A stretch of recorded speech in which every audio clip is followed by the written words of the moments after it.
এবার একেবারে ওনার মতো পারফেক্ট করে বানিয়ে নিলাম। ওর কাছে এসে চা এগিয়ে দিয়ে বললাম, এবার একদম ঠিকঠাক আছে।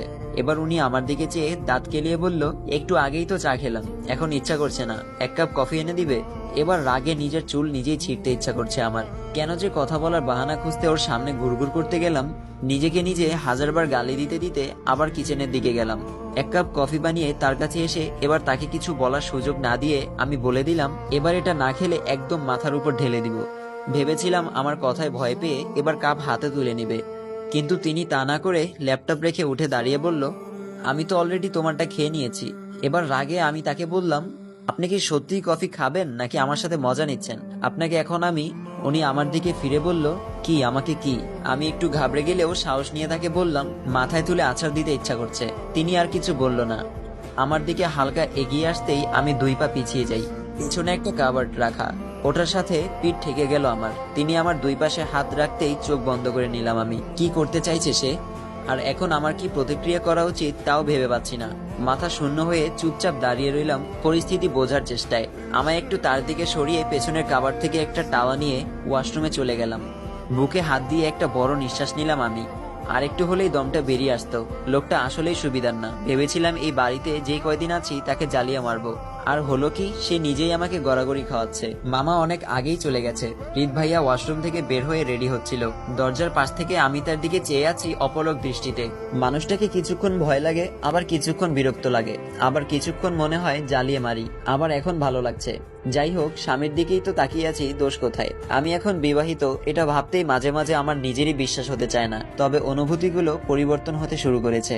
সে চলে যাওয়ার সময় মামি ডেকে বলল, বিকেলে সময় নিয়ে তাড়াতাড়ি আসবি, আরশিকে নিয়ে শপিং এ যেতে হবে। এখন থেকে ওর সব দায়িত্ব তো তোরই, আর এই কয়েকদিন ওর পড়ার জন্য তো জামা লাগবে।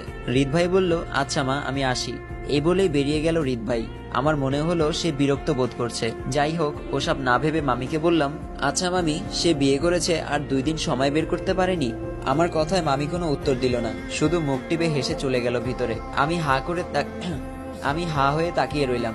হাসির মতো কি বললাম আমি তো শুধু জানতে চেয়েছি আজব। সন্ধ্যায় বাড়ি ফিরল রিত। গাড়ির শব্দ শুনতেই আমি ব্যালকনিতে গিয়ে দাঁড়ালাম। দেখি সে গাড়ি রেখে ভেতরে আসলো। রুমে এসে সোফায় বসে আমায় উদ্দেশ্য করে বলল, এক গ্লাস ঠান্ডা পানি দিবে আরশি? সকালের মতো করবেন না তো আবার? রিত ভাই বলল, মানুষ কি সবসময় ফানি মুডে থাকে? আরশি বলল, বাহ, আপনি ফানি মুডেও থাকতে পারেন, জানতাম না তো। সবসময় তো গম্ভীর হয়ে থাকেন। রিত ভাইয়া আমার দিকে ভ্রু কুঁচকে তাকিয়ে বলল, আমায় ভয় পাও না? আরশি একটা ডোন্ট কেয়ার ভাব নিয়ে বলল, আরশি কাউকে ভয় পায় না। রিত বলল, সাহসী মেয়ে। আরশি বলল, বলতে পারেন। রিত বলল, আচ্ছা দেখা যাবে। সন্ধ্যার পর আমরা বের হলাম। আজ নিজের স্বামীর সাথে শপিং করতে যাচ্ছি ভাবতেই কেমন অদ্ভুত অনুভূতি হচ্ছে। তিনি গাড়ি নিতে গেলেই আমি বললাম, গাড়ি কেন? রিত বলল, তাহলে কি আমার কাঁধে করে যাবে? আরশি বলল, নিতে পারবেন। আচ্ছা থাক, লাগবে না, রিকশায় যাব চলুন। রাতের আকাশের নিচে রিকশায় করে চড়ায় অনুভূতি অন্যরকম। চড়েছেন কখনো? রিত বলল, অনেক, তবে আমার কাছে তেমন একটা গভীর অনুভূতি কাজ করেনি। আরশি বিড়বিড় করে বলল, অনুভূতিহীন মানুষের আবার গভীর অনুভূতি? উনি ভ্রুকুচকে আমার দিকে চেয়ে বলল, কিছু বললে? আরশি একটু হেসে বলল, না কিছু বলিনি। কখনো গভীর অনুভূতি পাননি তাই তো? আজ পাবেন, চলুন। উনি আর কথা বাড়ালেন না, চুপচাপ আমাকে নিয়ে হাঁটা শুরু করলো। সে একটা রিক্সা ডেকে উঠে বসলো, আমিও পাশে উঠে বসলাম। রিক্সার সিট এতটা বড় না, তবুও আমাদের মাঝখানে দূরত্ব রয়েছে অনেক। তাকে দেখে মনে হচ্ছে যেন আমার সাথে তার শরীর লাগলে অনেক বড় ক্ষতি হয়ে যাবে তার। মানুষটার দিকে যতবারই তাকাই ততবারই অবাক হই। হুট করে খুব কাছে চলে আসে, আবার কিছু সময় তার হাবভাব দেখলে মনে হয় জীবনে মেয়ে মানুষ চোখেও দেখেনি। নিজেকে যতটা সাধু প্রমাণ করতে চায় ততটাও সাধু নয়। তাই এই 2 দিনে ভালোই বুঝতে পেরেছি আমি। বেটা বউ নিয়ে রিক্সায় উঠেছিস, এত ঢং করার গিয়ে আছে? আমি তার দিকে চেয়ে বললাম, আগে কখনো মেয়ে নিয়ে রিক্সায় উঠেননি? তার সোজা উত্তর, আস্তাগফিরুল্লাহ, তওবা তওবা, আমাকে তোমার ওই টাইপের ছেলে মনে হয়? পড়াশোনা করেই কুল পেতাম না, এসব আলগা পিরিত করার সময় কই? খোলা আকাশের নিচে চাঁদের কিরণ ছড়িয়ে পড়েছে চারদিকে। এর মাঝে নির্জন রাস্তায় রিক্সায় করে একটা কাপল যাচ্ছে। অনুভূতিটাই অন্যরকম। আমার কেন জানি ইচ্ছা করছে মাঝখানে দূরত্বটা দূর করে হাত এক হাত জড়িয়ে কাঁধে মাথা রাখতে। আচ্ছা, রাখলে কি খুব বেশি অপরাধ হয়ে যাবে? সে কি রেগে যাবে নাকি লজ্জা পাবে? আচ্ছা, ছেলেদের লজ্জা পাওয়া মুখ দেখতে কেমন হয়?